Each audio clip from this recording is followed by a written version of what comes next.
বন্ধুসকল আপোনালোকক আকৌ এবাৰ স্বাগতম জনাইছোঁ মোৰ এইটো ভিডিঅ'ত। বন্ধুসকল, আজি আপোনালোকক দেখুৱাম প্ৰধানমন্ত্ৰী আৱাস যোজনা চৰকাৰী ঘৰক লৈ 2024 চনৰ নতুন বছৰত চৰকাৰে কেইটামান নতুন আপডেট আনিছে। আজিৰ এইটো ভিডিঅ'ত মই আলোচনা কৰিম চৰকাৰী ঘৰক লৈ চৰকাৰে কি নতুন আপডেট আনিছে। এইটো ভিডিঅ'ত আমি বিষয়ে আলোচনা কৰিম। আপোনালোকে ভিডিঅ'টো স্কিপ নকৰি প্ৰথমৰ পৰা শেষলৈ চাই। ভিডিঅ'টো ভাল লাগিলে ভিডিঅ'টোত এটা লাইক কৰি দিব আৰু আপুনি যদি মোৰ চেনেললৈ প্ৰথমবাৰ ভিজিট কৰিছে তেতিয়াহ'লে চেনেলটো ছাবস্ক্ৰাইব কৰিব আৰু যদি ফেচবুকত চাইছে মোৰ পেজটো ফ'ল' কৰি লগতে অল ন'টিফিকেশ্যনটো অন কৰি ৰাখিব এনেকুৱা ধৰণৰ ভিডিঅ'সমূহ সকলোতকৈ আগত পাবলৈ।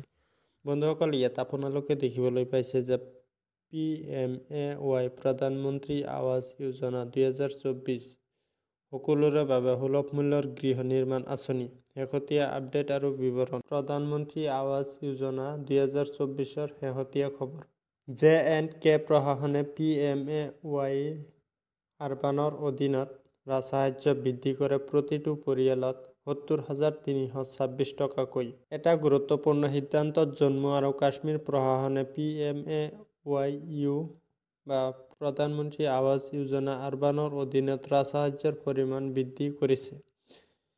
এই বৃদ্ধি PMAYU আঁচনিৰ হিতাধিকাৰীৰ নেতৃত্বাধীন নিৰ্মাণ BLC মোবাইলত কাৰ্যকৰী কৰা হৈছে।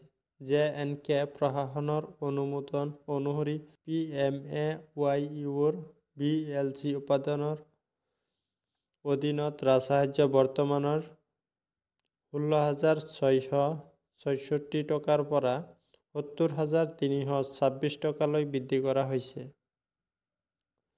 চৰকাৰী সূত্ৰৰ মতে BLC কম্পোনেণ্টে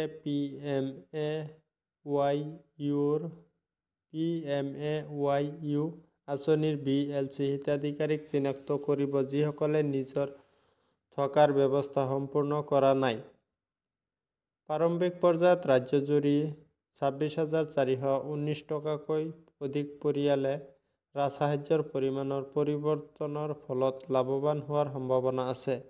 ৰাজসাহায্য বৃদ্ধিৰ প্ৰস্তাৱৰ লক্ষ্য হৈছে PMAYৰ হিতাধিকাৰীসকলক অতিৰিক্ত সুবিধা প্ৰদান কৰা আৰু 2024 চনৰ 31 ডিচেম্বৰৰ অন্তিম তাৰিখৰ ভিতৰত তেওঁলোকৰ ঘৰ নিৰ্মাণ সম্পূৰ্ণ কৰা। থানে পৌৰ নিগমে PMAYৰ অধীনত সুলভ মূল্যৰ ঘৰ নিৰ্মাণ কৰিব। 1,483 জনতকৈ অধিক হিতাধিকাৰীক গৃহ প্ৰদান কৰিব। সমাজৰ অৰ্থনৈতিকভাৱে দুৰ্বল শ্ৰেণীৰ সুলভ মূল্যৰ ঘৰ প্ৰদান কৰিবলৈ থানে পৌৰ নিগমে PMAYৰ অধীনত সুলভ মূল্যৰ ঘৰ প্ৰদান কৰিব।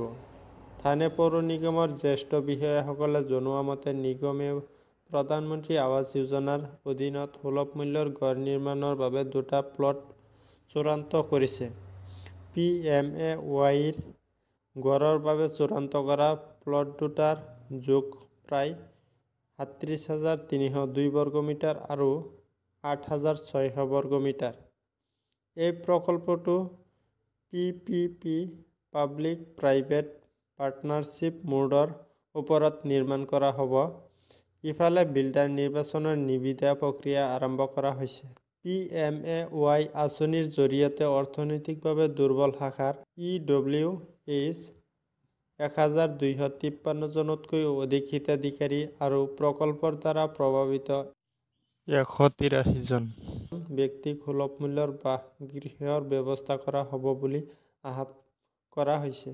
নিগমৰ তথ্য অনুসৰি EWH শিতানৰ হিতাধিকাৰীসকলে নামমাত্ৰ খৰচত এই ঘৰসমূহ লাভ কৰিব।